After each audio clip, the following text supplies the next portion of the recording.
Espero que vamos a poder colaborar en unas cosas hacia el futuro. Entonces, gracias por este espacio para compartir mi experiencia. Si no les importa, voy a quitar la mascarilla. Estoy a buena distancia de ustedes, porque si no me como hiperventilación con la mascarilla cuando hablo. Entonces, hoy tengo un propósito para ustedes hoy. Es que para enfrentar los problemas de salud mental en las comunidades vulnerabilizadas, necesitamos aprender a trabajar con ellos y no por ellos. Eso significa que necesitamos escuchar profundamente a ellas, a estas comunidades, y que apreciamos sus maneras de estar. Así podemos aprovechar conjuntamente de sus propios conocimientos para demitificar y desestigmatizar la salud mental en las comunidades y juntos podemos codiseñar intervenciones adaptadas a sus propias circunstancias.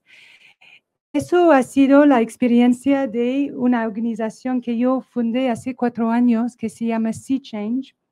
Y en nuestra experiencia trabajando con comunidades en el Ártico de Canadá, pero también en Centroamérica y también en África, hemos visto que las comunidades vulneradas enfrentando crisis humanitarias como la pandemia que todos hemos pasado, tienen la capacidad de desarrollar sus propias soluciones que pueden disminuir hasta prevenir ciertos problemas de salud mental que son comunes en crisis humanitarias como ansiedad, depresión y el resto. Y hemos visto esto durante la pandemia, donde hemos obrado mucho con comunidades de este sentido. Hemos visto que surgían muchos problemas de salud mental que las comunidades identificaban ellos mismos y pidieron ayuda para que ellos podían hacer actividades en sus comunidades que estaban adaptadas a sus situaciones por enfrentar estos problemas de salud mental. Para hablar, quiero contarles una historia para empezar, que muestra muy bien la situación de salud mental en una comunidad al norte de Canadá. Bueno, muy diferente de acá. Eso es la vida en el norte del Ártico. Hay un territorio de Canadá que se llama Nunavut, que está poblado por la gente, los pueblos indígenas Inuit. Y en esta comunidad de Clyde River, trabajamos en alianza con una organización que está creada por los Inuit para tratar de resolver sus problemas de salud mental adentro de la comunidad según su cultura y su historia. Entonces fuimos allá para trabajar con la comunidad sobre una situación de tuberculosis. Y no sé si conocen ustedes, pero hay una crisis de tuberculosis en Canadá. Algo muy raro por un país tan rico y con un sistema de salud tan fuerte como el Canadá, pero sí existe esta epidemia de tuberculosis entre los pueblos indígenas. Los pueblos inuit son 300 veces más propios a tener el tuberculosis que una persona como yo, que yo no nací en Canadá, pero sí nací en Canadá y que no soy indígena, no tengo mucho riesgo de tener el tuberculosis. Ellos 300 veces más, hasta que hoy en día la gente está muriendo de tuberculosis, porque se presentan muy, muy tarde y entonces el sistema de salud allá está muy pobre. Ida es una anciana del pueblo de Clyde River. Ella, cuando tenía 2 años, estaba llevada por un bote enorme que estaba enviado por el gobierno canadiense en los años 50 y llevaron a todos los inuit que eran positivos por el tuberculosis. Ella entró en el barco con su familia. En este momento, eso era su familia. Entró en el bote. Ella fue la sola que tenía tuberculosis, que tenía la prueba positiva. El resto de la familia estaba negativa y debían salir del bote. Entonces, significa que esta niña de 2 años quedaba sola en el bote con todas las otras inuit que estaban positivos por el tuberculosis. Después de 2 meses en el barco, él nos contó que llegaron a un sanatorio, eso es el bote, donde llevaron los inuit forzados, ellos no, eso es como ellos estaban entrando en el bote, y llegaron a un sanatorio en Ontario, donde no podía hablar su idioma nativa, no podía comer como en su comunidad, no podía tener su ropa de su comunidad. Entonces, una aculturación completa.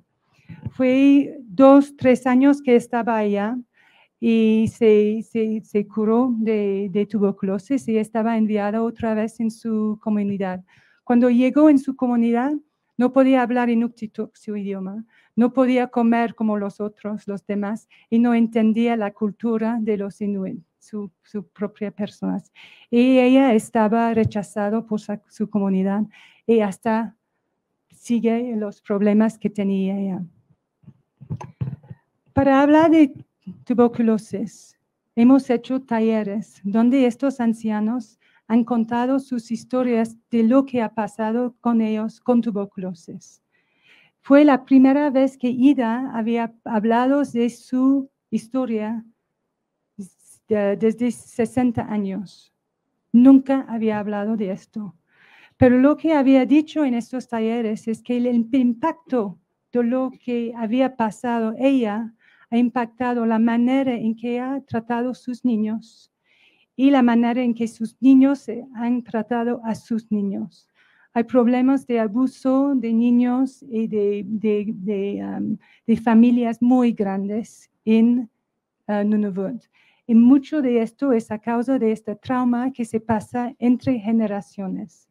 Entonces, este taller, antes que entraron en este taller, ellos no quieren hablar de tuberculosis, ni siquiera entrar en un centro de salud, porque tenían tanto miedo, tenían estas memorias tan difíciles, y con el tuberculosis fue un trauma enorme y ni siquiera podían pronunciar la palabra. Después de una semana, después que han hablado, ellos decidieron que quiso venir a hablar de esto, que era el momento, que había estos problemas en la comunidad, sentía la responsabilidad. Han pasado 4 días solamente contando historias. Hay veces en tuberculosis, a veces en otra cosa, el abuso en la familia o educación o lo que sea. Y en el 5.º día nos dijo, bueno, ahora quiero saber qué es tuberculosis. Ni siquiera entendieron lo que era. Nunca, ni siquiera una persona han explicado a ellos qué era el tuberculosis, porque cuestión de idioma. Los enfermeros, los médicos no hablaban ni Inuktitut, entonces no entendían nada. Cuando entendieron, dicen, ahora yo voy en mi comunidad, yo voy a ayudar a mi comunidad. Ahora voy a decir a mis nietos que si ellos tienen un tos de 2 semanas, que van al centro de salud. Aún yo voy a ir al centro de salud. Yo voy ahora en mi comunidad, voy a hablar, yo sé cómo hacerlo. Y después de este taller, estas mujeres han hecho mucho trabajo en su comunidad, en su manera. Les dejo leer la citación de Ida. Pero ellas tenían como la propiedad de los talleres. Fueron diseñados con ellas, en su manera dejaban tiempo para que ellos podían discutir en sus maneras. No era un taller lineal, era un taller que iba en círculos. Lo que tenemos por el 4 día fue en el primer día, del segundo día, en el 4 día. Todo cambiaba según lo que querían ellas. Pero al fin, el resultado, el impacto de este taller todavía se siente en la comunidad, hasta que por el COVID, los ancianos, estas mujeres, estaban liderando la respuesta al COVID, porque el COVID es muy similar en su manera de infectar a la gente que el tuberculosis. Y hasta hoy en día, esta comunidad es la sola comunidad en Nunavut que nunca ha tenido ni un caso de COVID. Entonces, eso es Ida cuando recibió su certificado, ¿Qué fueron entonces las causas del crisis? Entonces hay una negligencia del poder colonialista que estaba. La trauma entre las generaciones fue muy, muy fuerte y la razón por qué no podemos quitar el tuberculosis de esta región. Las condiciones socioeconómicas, sabemos todos que tuberculosis es una enfermedad que decimos social. Y había una vulnerabilidad de los jóvenes muy fuerte en la comunidad, por lo que ha pasado por esta historia de tuberculosis y el pasado, y los problemas que hay en las familias, cuestiones en tasa de suicidio en Nunavut muy, muy alto entre los jóvenes masculinos en las comunidades. Una razón muy profunda que las comunidades han identificado ellas mismas es que ellos no estaban involucradas para nada en la salud, ni la salud mental, ni la salud de la familia, ni nada, y que todo estaba importado desde afuera. Ellos nos pidieron, ¿por qué? ¿Por qué no podemos involucrar? Nosotros tenemos maneras de hacer. Nosotros sabemos con nuestros valores inuit cómo podemos hacer las cosas mejor para mejorar la situación de nuestras comunidades. Y nos pidieron que les ayudaran con esto. Lo que hemos descubierto con esta comunidad inuit es que había una metodología, una manera de conectar con una comunidad que no se hacía en la acción humanitaria normal. Normalmente, acción humanitaria es que una organización desde afuera entra en una comunidad que dice que tiene problemas X, decimos de COVID. Llega en la comunidad con su carro, con su gente, con sus médicos desde afuera. Hay veces que hablan el idioma de la comunidad o no hablan idiomas indígenas, por ejemplo. Llegan y hacen lo que hacen para enfrentar el crisis, está muy bien. Pero después salen, ¿y qué deja en la comunidad? Si nosotros podemos trabajar en otra manera, donde ponemos la comunidad al centro de la respuesta y que tomamos el tiempo de verdaderamente escuchar lo que quieren ellos, podemos tener un enfoque de la asistencia humanitaria diferente, que empieza con ellas, que desarrollamos algo que verdaderamente está su propiedad, es su propia respuesta a sus propias crisis. Entonces, en Honduras y Guatemala hemos trabajado esta metodología de cómo participar con las comunidades para co-diseñar y co-crear respuestas y por el COVID. Eso era el punto de entrada.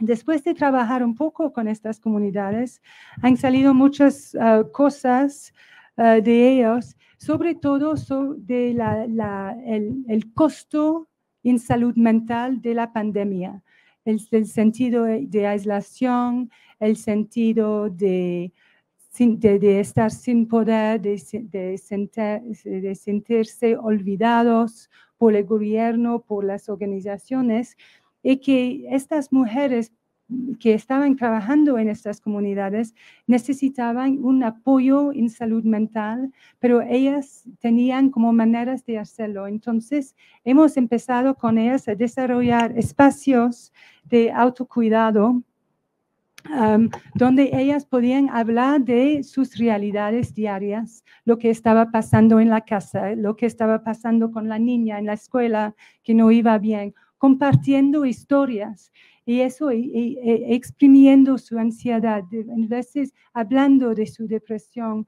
hablando de que no podía más y cómo voy a hacer todas esas cosas, es demasiado.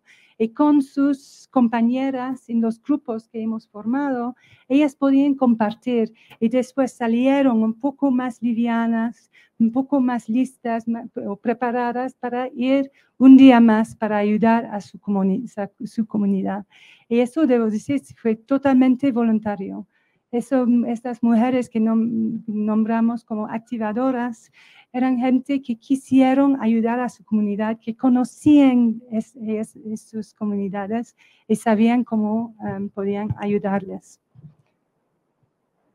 Esos fueron los talleres de autocuidado.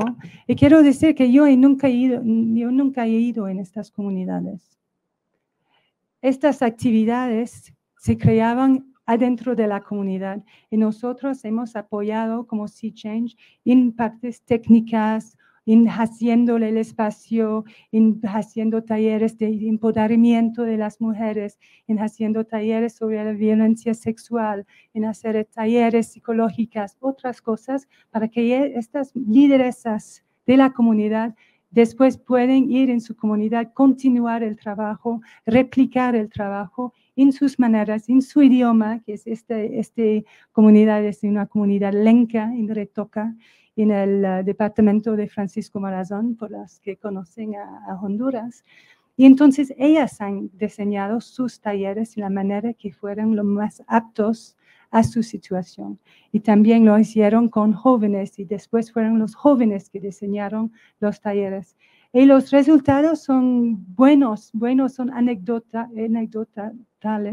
como han visto por las citaciones, ¿no? Lo que están diciendo las personas. También hemos hecho una red de activadoras, entonces no solo la gente en la comunidad se conectan entre ellas, pero también que se conectan con mujeres en otros países también. Entonces eso fue en Perú, en México, en Honduras, en Guatemala, en, ¿qué más? México ya he dicho. Había uno en Ecuador, fue la otra.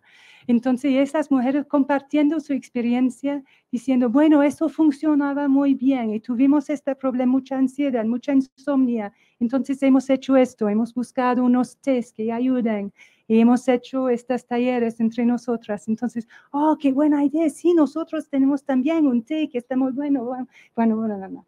Entonces, así compartiendo experiencias, saliendo de estos talleres más empoderadas, más hábiles a trabajar en sus comunidades de sus maneras. Eso nació todo adentro de la comunidad. Nuestro papel como humanitarias desde afuera era de facilitar el espacio y decirles que sí se puede. Si tú puedes hacerlo, si tú puedes hacerlo. Este sentido de valorizar las fortalezas de la comunidad, de valorizar las habilidades y las capacidades de la comunidad es algo enorme. Y en el mundo que nos enfrenta ahora con la pandemia, vamos a tener más pandemias. Tenemos el catástrofe del cambio climático que estamos desplegándose enfrente de nosotros. Necesitamos que estas comunidades tengan más resiliencia para que ellas puedan responder a las crisis de salud y monetarias que van a surgir a cada momento y aún más en el futuro. No podemos estar en todos lugares. Las organizaciones humanitarias no pueden estar en todos lugares, pero la comunidad siempre está. La comunidad siempre está enfrentando estas crisis y necesitan valorizar sus propias fortalezas para enfrentarlos y después poder salir para pedir más ayuda. Eso es una cosa que hemos creado con ellos, un tipo de cuidados personales. Entonces utilizan mucha infografía para hablar de cómo respirar, meditación, de conocimiento, de tener una rutina, unas cosas muy sencillas de base que se pueden ayudar a uno que esté enfrentando ansiedad o depresión o problemas en la familia.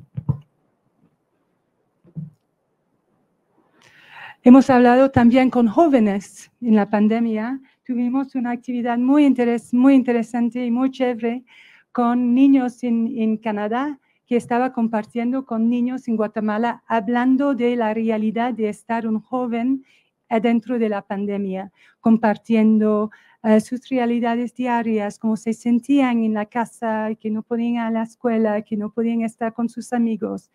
Para los jóvenes, la pandemia fue algo muy, muy pesado, ¿no? De la restricción de sus vidas en un momento tan importante, la vida social, la vida de estar afuera, visitando, estando en el mundo. Entonces se realizan ahora en sus habitaciones, siempre con los padres, ¿no? Fue algo muy difícil. Entonces era una pequeña actividad, pero les ayudó mucho y hasta que han hecho amistades que siguen de hoy en día.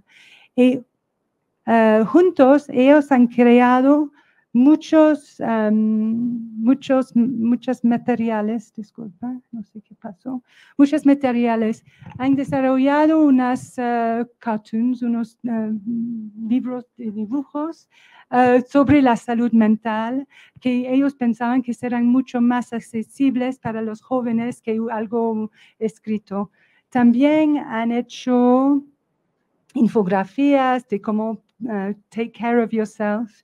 También han hecho un juego de video sobre el COVID que tenía tantos niveles. Yo no he podido pasar por el quinto, pero había como 50 niveles y estaban felices y enseñaban todo sobre el COVID y al mismo tiempo era algo que disfrutaron mucho y que lo prepararon, hicieron entre ellos.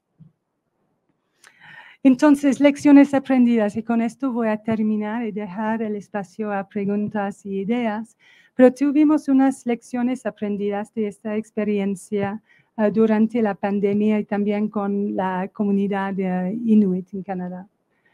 La primera cosa es que antes que todo necesitamos averiguar con las comunidades y que la manera que acercamos a las comunidades es muy importante. Si llego yo como extranjera con mis ojos azules, mi pelo rubio, vengo con un poder y un comportamiento que hace una gran brecha entre yo y la comunidad. Entonces, ¿cómo podemos evitar esto? Bueno, en alianzas con organizaciones que ya tienen la confianza de la comunidad, que sean organizaciones basadas en la comunidad, que ya por años han trabajado con ellos en diferentes cosas, que tienen la confianza. Y en una situación de crisis, nosotros como organización desde afuera, con ciertas técnicas y posibilidades de ayuda, podemos trabajar con esta organización comunitaria para apoyar a la comunidad. Como he dicho, en Retoque, Honduras, nunca he ido a la comunidad. Fue todo el trabajo con la aliada en la comunidad, que estaba trabajando en los talleres allá con ellos y nosotros y virtuales. Entonces, así el poder quedó en la comunidad. Y eso es muy importante. Ellos sentían que tenían el poder de pedirnos cosas. No fue mi agenda, yo quiero hablar en VIH-Sida o yo quiero hablar en salud mental. No, fue ellos que dicen, bueno, tenemos esto, es algo que pueden ayudarnos con esto. O si no, hay otra organización. Entonces el poder quedó con ellos. Dejar a las comunidades liderar sus actividades. Yo no voy a moderar una discusión entre mujeres en Retoca, ni siquiera en Nunavut. En el taller que he mostrado antes en Nunavut, todo estaba hecho por un Inuk, por una mujer de la comunidad que está moderando, que conocía a toda la gente desde pequeña, sabía exactamente lo que estaba pasando en la casa. Todo pasó en Inuktitut, porque yo no necesitaba entender todo. Los que necesitaban entender fue la gente que estaba adentro, entonces que no era en inglés y yo no hice presentaciones, nada. Cuando ellas tenían preguntas, me pidieron, ay, sí, tú puedes decirme qué es esto, qué es esto, por qué esto, por qué esto. Y así fue cambiar completamente de vuelta a la mesa de cómo interactuamos. Yo creo que la salud mental y ustedes son los profesionales, no soy yo, soy solo abogada, no pero la salud mental es algo muy estigmatizado en las comunidades. Es visto en muchas comunidades que yo conozco en mi carrera con MSF con algo de debilidad. Es una debilidad. Entonces, la importancia de desmitificar y desestigmatizar la salud mental para mí es algo muy, muy importante y hacemos esto y no utilizando palabras muy clínicas, pero hablando de cosas que todos pasamos, ansiedad, falta de, no puedo dormir porque tengo estos pensamientos que me están pasando en la cabeza. Entonces, estamos tratando de cómo cambiar la manera en que hablamos de estas cosas, que sean mucho más aptos a las comunidades, que ellos utilizan las palabras que suenan para ellos y que no son tan clínicos. Que tomamos el tiempo necesario para escuchar a las comunidades, que ellos tienen tiempo para ganar su propia confianza para hablar, porque no es tan fácil hablar de estas cosas.